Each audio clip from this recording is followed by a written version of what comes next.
Okay, so for those of you who don't know, I keep a list called the baby contract in my notes app of things that like I hear other women talking about that their husbands don't do for them when it comes to raising children and being fathers. And I keep this list so that I can have open dialogues with my partner if we choose to have children about what the expectations for parenthood are going to look like for both of us, and so that we can have conversations about how we want to tag team parenthood. A lot of you have asked to see some of the list. It's not beautiful, but yeah, I'll share it. I'm happy to share it. And also keep in mind that I know I'm missing stuff. So I would love all your feedback on what I'm missing and what we should talk about before we decide to have children, if we decide to do that. These are just things that I have heard about. So I want to go ahead and cover those bases, you know? And also a disclaimer that he might do all of these things like without me ever having to tell him to do that. He's a very loving, empathetic person. I just don't see the issue with also having it written down so that we know that we'll talk about it before we have a kid, you know? All right, so I saw a lot of nightmare Mother's Day videos around Mother's Day. So I put, you will plan Mother's Day for me every year and I'll plan Father's Day for you. And he is responsible for coordinating his own mom's Mother's Day. I am happy to be a consultant. I am happy to, you know, give input to that plan, but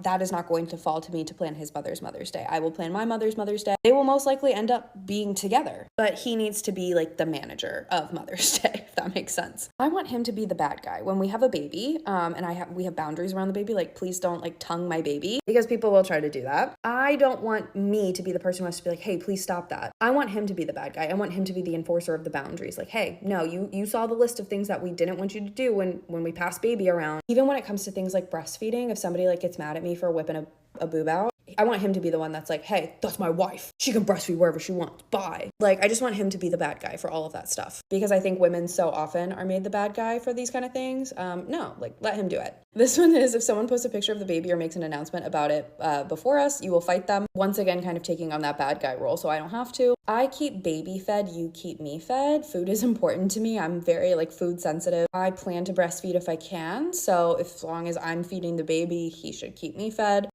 This sounds like really demanding. You will take pictures of me with our babies often, but so many moms don't have pictures of themselves with their children growing up because they were the ones behind the camera. I don't want that. I want memories with my kids. I want him to be thinking about, oh, this is a beautiful moment, let me snap a picture. I don't want all of my family photos to just be me behind the camera and him with my children, you know what I mean? So I want him to be thoughtful and thinking about that. When we're at a restaurant, if you notice like our children are making it so I can't eat, like please take over. I see this happen at restaurants all the time where like the dad's just like shoveling food down, he's having a great time, and like the kids are all over the mom and she's not getting to eat. We both deserve to eat, so like we should come up with a plan where like one of us can eat while the other minds the children. Like in an ideal world, our children would just like behave, but I don't know. But like he should be conscientious of that and making sure that I get to eat too, you know? My stocking will be filled by you every single year at Christmas. I think a lot of you got really mad about this one, but I see this come through on TikTok all the time and I was thinking about it. Christmas presents are not an issue. Like I know he will always provide Christmas presents, but I think there is a gap where like men don't always think about like, how do the stockings get filled? How do the presents end up in the stockings? Maybe it's because we all assumed Santa was doing it for so many years. I don't know. He has always had a stocking for me since we started dating like 9 years ago. This is not a concern of mine, but I just wanted to reiterate it here that like this is important, not just because like it would hurt my feelings if my stocking wasn't full,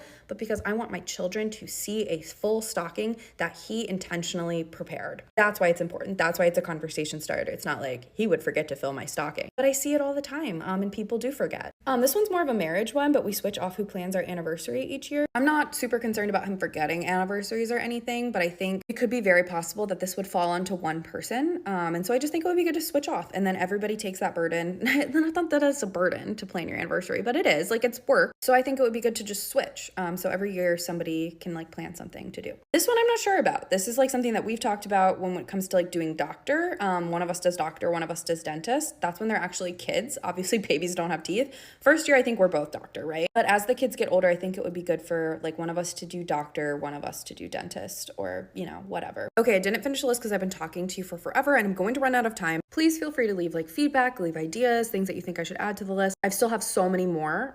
Like this is a very long list on my phone. And please be kind. Like, you know, I know this might seem naive to some of you, but I would honestly say it's better to plan and prepare for this and to facilitate open dialogues and communication with my partner and the person that I plan on being with for the rest of my life about something that's going to irrevocably change our lives together than just being like, men are men and like, what's the point? I'll just be disappointed, so why even bother? Like, That's not us. That's not who we are as a couple. So like, if you're gonna leave a comment like that, maybe just don't. We're doing the best we can here, you know? We're just like trying to be as well prepared as possible. Obviously, there's going to be stuff that doesn't work out and like we're gonna have it wrong. Obviously, like not everything's gonna be perfect right away. But God forbid that we try.